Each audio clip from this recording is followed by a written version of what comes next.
class. The detective story that I chose for today's presentation is Frank Miller's Sin City.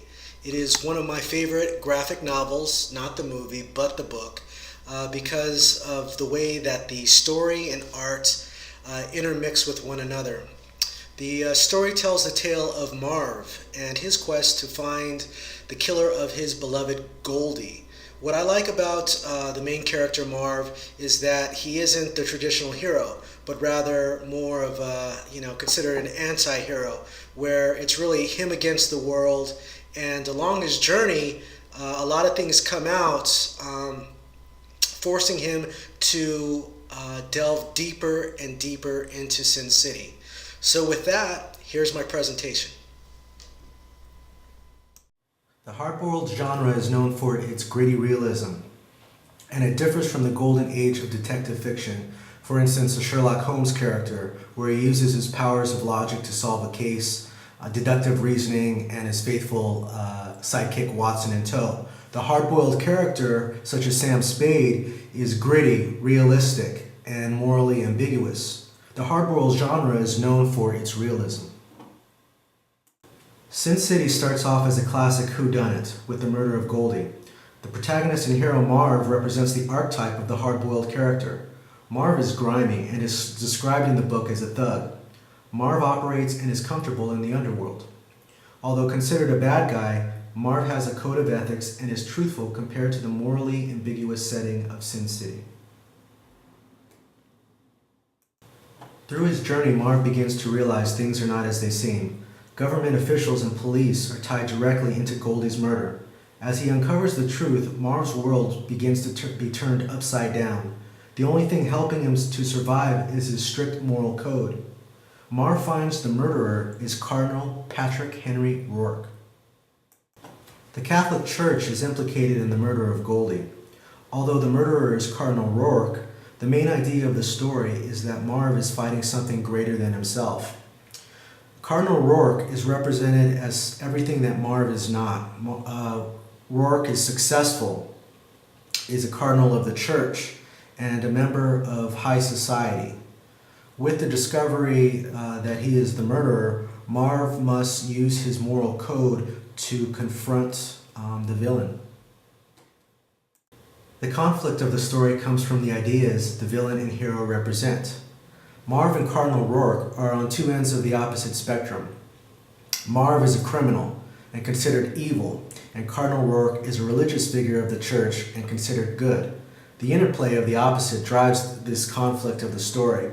Marv's code of ethics offers a moral compass for the reader as we make our way to the underworld of Sin City in search of Goldie's killer.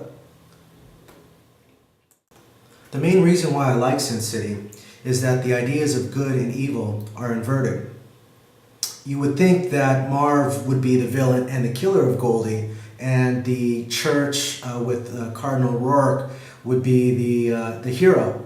But if anything, in the story, this is switched around, and it's very confusing until you start relating with the character Marv and what he represents. Marv uses his instinct and his heart, never giving up in search of Goldie's murderer.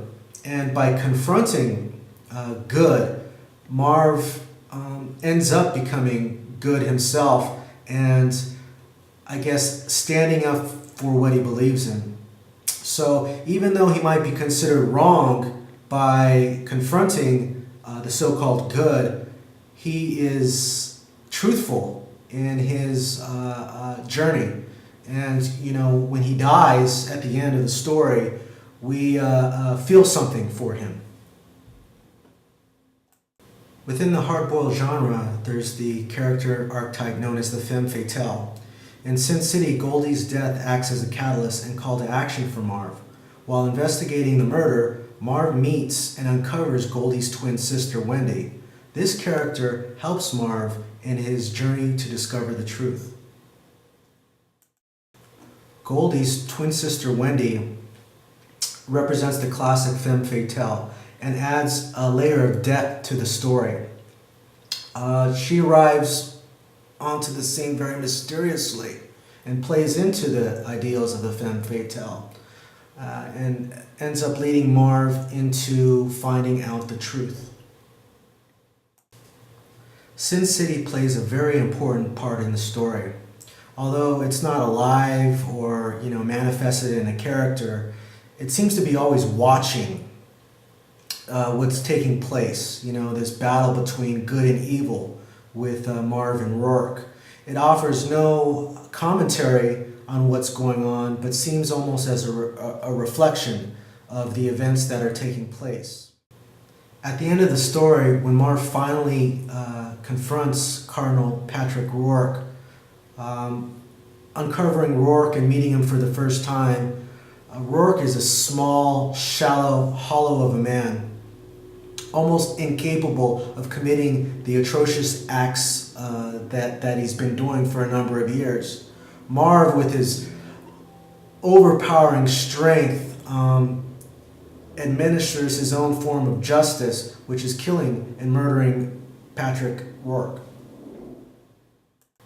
With Rourke's murder, Marv is captured by the police and is judged by society as being evil. This interplay between good and evil continues to its fateful end of Marv being sentenced to the electric chair for the murder of Rourke. The justice that Marv was seeking ultimately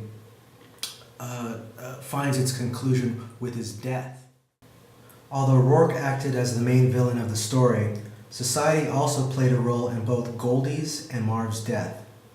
One of the main themes of the story is the individual against society, since Marv had to seek justice through his own means. Marv's code of ethics stand in sharp contrast against the morally corrupt Rourke and, to a degree, society at large.